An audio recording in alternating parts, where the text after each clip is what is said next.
everybody, my name is Ashley Smith, and I'm Premier Team Leader at PSI La Pash. I'd like to welcome you to today's Tuesday training, and thank you for tuning in today. So, today I'm going to talk about hostess coaching and how to stay organized while hostess coaching. So, I think the hardest thing of hostess coaching is really staying on track, so it doesn't fizzle out, and having that constant contact with your hostess really helps. So I'm going to share with you my tips and tricks. I found this party planner summary on Pinterest. I really love it because it really helps you keep track of everything you need to do for the hostess. So at the top, it asks for her name, her phone number, her address, her email, and what her party date is, and when you plan on closing it, and what date you sent the hostess packet out. That's a great reference sheet for later on. So even when you file it, you could either file it by month or hostess name. And this sheet overall is a great sheet to refer to for in the future needs, like bookings, if you need bookings later, or if you need, for follow-ups from the party. It's a great sheet to reference. So then there's this side, this is checklist. And then the first one, there's 5 phone calls, okay? So the first phone call is the initial coaching.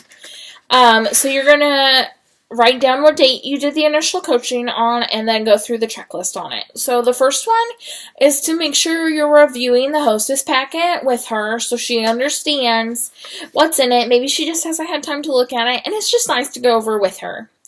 You're going to confirm what date and time you set the party for. You're going to talk about who to invite. So Frank's friends, relatives, acquaintances, neighbors, kids connections, spouse connections. You're going to request her guest list. You're going to send her a graphic that says save the date so she can send to her friends that she's having a spa night. And you're going to go over how you're going to do outside orders. Make sure she has enough catalog samples and order forms for those outside orders. And encourage her to at least get 5 outside orders before her party. Share keys to successful party with her.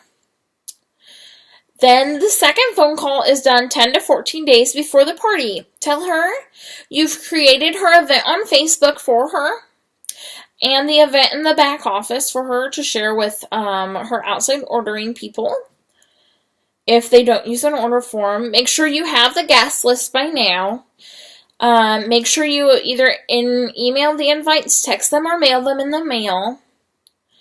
Make sure you're asking guests to bring a friend, encouraging them to bring a friend with them, because spa nights are tons of fun, so you want to make sure that their friends are with them for maximum fun. And then make sure you talk about with your hostess what she should have at her party to eat or drink. I always tell my hostesses to keep it super simple. This is not a cooking demonstration. This is a pampering night. So if they want some wine or they just want some pop, just provide some light refreshments of drinks and, some little snacky foods. You don't have to go a full-on party if you do not want to. My favorite thing in the summer to do is ice cream socials because the hostess provides the ice cream and her friends will bring different toppings to put on the ice cream. And it's super cost affordable too. And then your third phone call is 1 week before, so 7 days. And you're going to make sure talk to her about who's RSVPing and make sure she doesn't have any more questions, and then review the party perks with her, and then have her make a wish list, and then have her give you the wish list, so you can really encourage her as she's working to earn more perks. And then also in another phone call, this is phone call number 4, this should be done about 5 days out. Call the guest and remind them that the party is coming up, or text them or Facebook message them.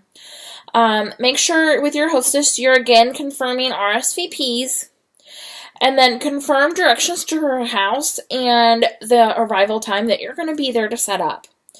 And then, you know, your setup may be different than my setup, but I just use whatever they have there. But you may want to bring a table with you if that's what you prefer to set up on. You know, just ask like what kind of space she has for her and her guests so you know how to prepare for her party. And so those are the first 4 phone calls. And then you're going to go do the party, okay? And then once you get home, you're going to fill in the columns on the right.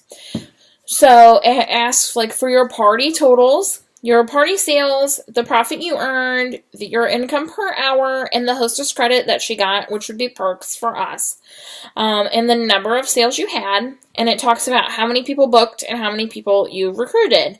And then there's a place for notes too below. So I think this is super important because you're really tracking like how awesome your parties are on this sheet, and it's easy to reference in the future too. And it also helps you keep track of bookings and recruits and where they came from if you're interested in keeping track of those things. And then after the party, about like a week out or 2 weeks, when, you know, follow up with the hostess before she closes. Contact her no-shows. So this really should be done like maybe a couple days after the party. Don't wait a week or 2, I'm sorry. So make sure you follow up with the additional orders. If she has any, contact her no-shows. Make sure you send out your thank you notes for the people who did shop her party. Enter the orders and submit the cards as you get them. Finalize her order, and then contact the bookings and start this process all over again, and then close her party out. You know, and then in 2 weeks, you need to be calling her guest and just to make sure they've gotten their Posh products and they've tried them and make sure they know how to use them. So I love this sheet because when I get all the order forms from the party, I will paperclip them and then file them in my drawer. So when I'm doing follow-ups, I know who the hostess was and how I know that customer. I just think this party sheet really helps you stay organized, and it has helped me have better success in my business because it's kept me more organized and it tells me what to do. So these are my tips for hostess coaching for success. I hope you enjoyed the video, and I hope you learned a lot, and I hope you have a great day.